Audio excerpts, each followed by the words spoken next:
welcome back to my channel. So today we are going to do a most requested video, and this is going to be a how to make your brows on flick. So this time I'm going to use a new product which is I really love. Actually two times ko lang siyang nagamit for my brows. It's really amazing. Yes, and this is going to be a NYX. This is a NYX eyebrow gel, waterproof, long-lasting, and smudge-proof. So I'm in the shade Chocolate EBG02. So ito yung natanggap ko for my NYX Face Awards. So thank you so much mga nag-vote sa akin for my NYX Face Awards. And yes, nakapasok tayo sa top 30 and top 15, pero naligwak tayo sa top 6. But anyways, super deserving lahat na nanalo ng top 6. So, sana, talaga, ay naku, kahit sino sa inyo makapasok sa Beauty Vlogger of the Year. So, I'm so happy and I'm so proud na halos lahat din ay kaibigan ko ay nakapasok. So, I'm so happy. So anyways, enough blabbering. Let's begin with the tutorial. Okay, so bago tayo magsimula, ipapakita ko muna sa inyo syempre yung aking mga gagamitin for my brows. So I have 4 products here. Actually 2 products na siya, but these 2, one is syempre gagamitin ko siya for my brows, and this one is from the Jessup Small Shader 23, and this is the Jessup Concealer a 194. So ito yung gagamitin ko. Actually hindi siya slant kasi hindi ko prefer for my brows ang slant na brush.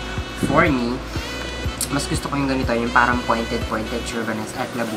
And then, syempre, to add some concealer to make your brows on flick and clean and nakakamamatay, syempre, you can use a concealer brush to blend and to clean the edges, okay? So, syempre, I have my brow gel over here. And then, for my concealer, I'm going to use this NYX Wonder Stick, but I'm going to use this highlight for my brows. Kasi medyo meron siya, oh my god, nag-wet na siya. Wet. Kasi medyo mainit talaga dito sa aking kwarto. So, ito yung gagamitin ko for my paglinis ng kilay. So, yun lang. And, oh my god, so if you are wondering kung saan galing yung aking gorgeous and parang luxury brush set. This one is from Mayroque. Ilalagay ko yung link sa description box down below. Actually, lahat na ata ng mga beauty guru dito sa Pilipinas ay meron na nito dahil grabe, this one is super affordable and makakakuha ka na ng 19, kung hindi ako nagkakamali, 19 or something brush set na kumpleto na siya. I will do a separate video on this one. So, let's go ahead to make my brows. Okay, so hindi ko alam kung nakafocus ba yung camera, yung camera, but whatever. So, syempre, kailangan nyo ng mirror on the wall, who's the fairest of them all. So, kailangan nyo ng mirror. Kung meron kayong magnifying mirror, carry yun, guys. As in, palong-palo yun. Kasi talaga makikita nyo yung kung saan man yung mga spacing Chirvaness Eclaboom na hindi nyo nalagyan ng product at yung mga walang hair. So, syempre, uunahin ko munang kunin yung aking brow gel, which is right here. So, ang ginagawa ko lang, hindi ko siya nilalabas lahat sa tube kasi madali siyang mag-dry, as in, madali. So, ang gagawin ko lang is maglalagay lang ng konting amount dun sa brush. Ganyan-ganyan.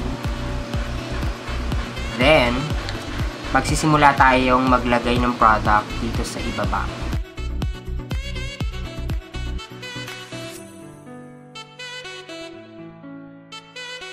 So, nakikita nyo, meron na akong nailagay. So, syempre, bago kayo maglalagay or maguguhit kung saan matatapos yung product, ilalay nyo lang. So, kailangan dito, and then, swak siya doon sa pinaka-outer part ng inyong mata at ng, ganyan. So, tamang-tama yung pagkakalagay ko dito lang. So, medyo nag-dry na siya, mga bessie. So, maglalagay tayo ulit ng konti. Ayan. Para din naman sa ibabaw. Pag ako maglalagay dito sa ibabaw, hindi ko inaabot dito yung product. So, half lang. Siguro mga hanggang dito.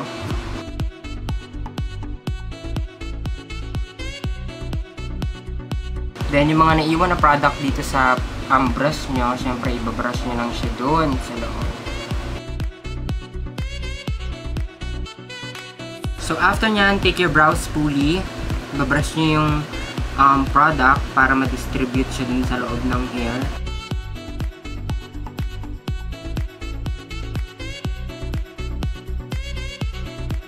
Okay, so ayan, tapos na ako. Hindi ko na i-film yung kabilang brows kasi ito naman talaga yung mas flick-flick sa akin.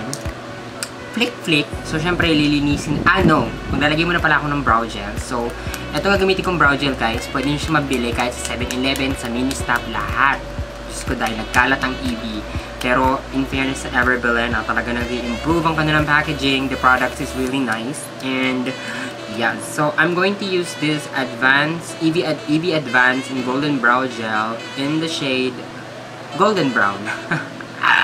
So, ito lang siya. Very, very mini lang siya.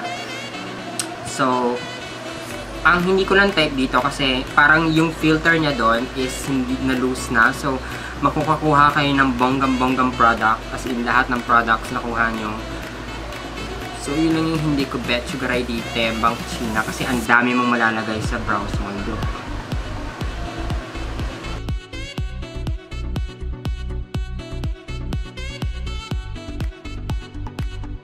Pagpasensahan nyo na yung hair ko dito, hindi ko talaga siya masyadong tinatanggal kasi gusto ko meron akong maliliit na hair dyan para talaga natural lang siya.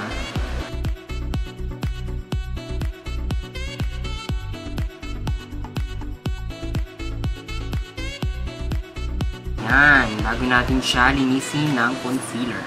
So, it's time for the concealer. Again, I'm using this NYX Wonder Stick. I'm going to use this highlighter. Then, kukuha lang ako sa konti sa brush. So, ganyan. Tap. So, mali ako. Hindi pala siya ganon katapang kasi may mga maliliit siyang glitter. So, kukuha na lang ako ng concealer talaga.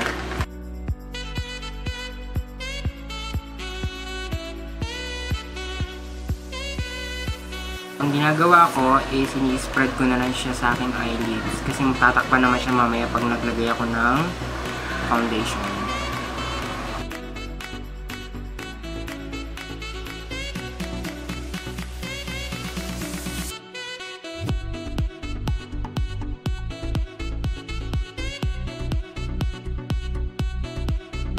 So, ayan na siya, guys.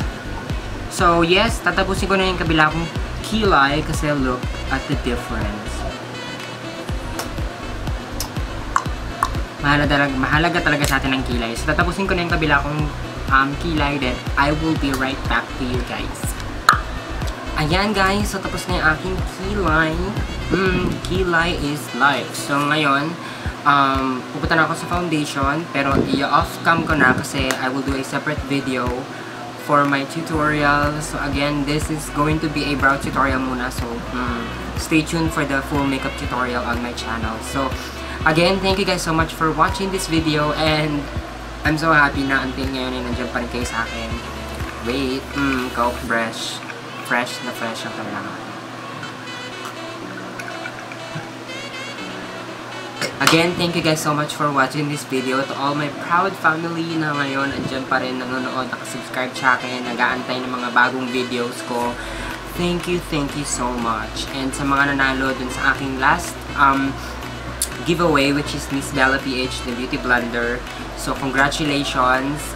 Yes, may napili na po ako. So, kung hindi pa kayo nakafollow sa aking Instagram, kailangan nyo na mag-follow kasi doon ako lahat naglalabas ng mga bagong updates sa aking buhay. Wow, celebrity feeling. Charot. Yes, again, thank you guys so much for watching and don't forget to subscribe to my channel, like us my public page on Facebook, Sandy Proud, follow me on Instagram at Sandy Proud. Nag-i-sketch na rin po ako aking mga designs. Yes, meron din po ako account, Sandy_Proud sa Instagram. So, huwag niyo po ako kalimutang i-follow, okay? Lahat ng mga link na yon ay nalalagay ko na lang sa description box. Lahat ng mga ginamit ko at kung magkano ito, nasa description box, okay? So, yes, until I see you guys next time on my next video. Bye!